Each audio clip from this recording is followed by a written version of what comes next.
falar mais sobre esse assunto com o Américo Martins.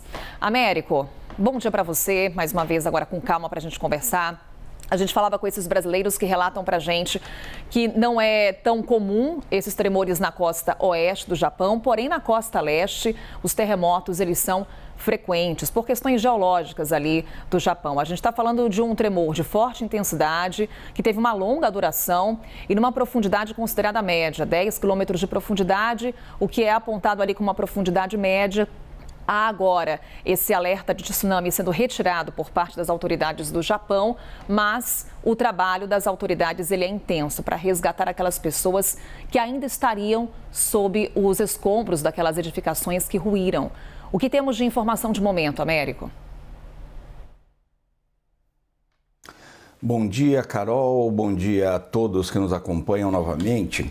Carol, vamos elencar aqui tudo que a gente sabe do que está acontecendo neste momento lá no Japão. Primeiro, 48 pessoas, pelo menos, foram confirmadas como mortas naquela região.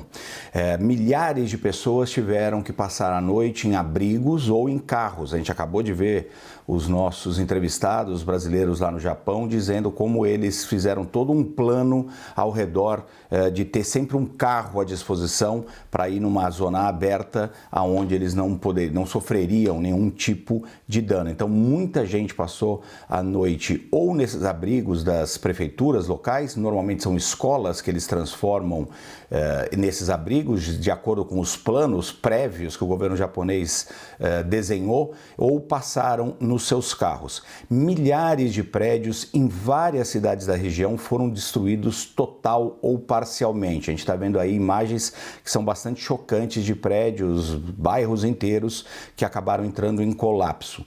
Isso causou também muitos incêndios, inclusive, obviamente, por conta de rompimento nas tubulações de gás que são usadas ali para o aquecimento no hemisfério norte. Então, muitos incêndios também registrados, o que atrapalha o trabalho da equipe de mais de 3.000 resgatistas, incluindo militares, bombeiros e policiais. Eles estão tendo dificuldades, inclusive, Carol, para chegar em algumas áreas, especialmente na cidade de Nodo, porque as estradas foram completamente destruídas ou parcialmente destruídas e o aeroporto da cidade também sofreu danos no terminal e também na pista, então ele está fora de operação.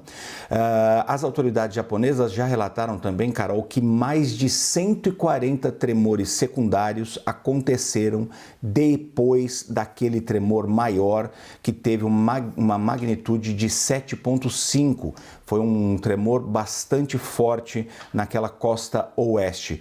A Agência Meteorológica do Japão também alerta que os choques mais fortes ainda podem acontecer nos próximos dias. Então, por isso, esse relato de alerta dos nossos entrevistados brasileiros. Eles continuam ali seguindo as informações do governo japonês, que alerta que é possível que novos tremores fortes aconteçam. Agora há pouco, por exemplo, um tremor de magnitude 5 atingiu a região, segundo os relatos da mídia japonesa. O primeiro-ministro Fumio Kishida disse que as equipes de resgate continuam tendo muitas dificuldades para chegar e, como eu disse, especialmente naquela região da península de Nodo.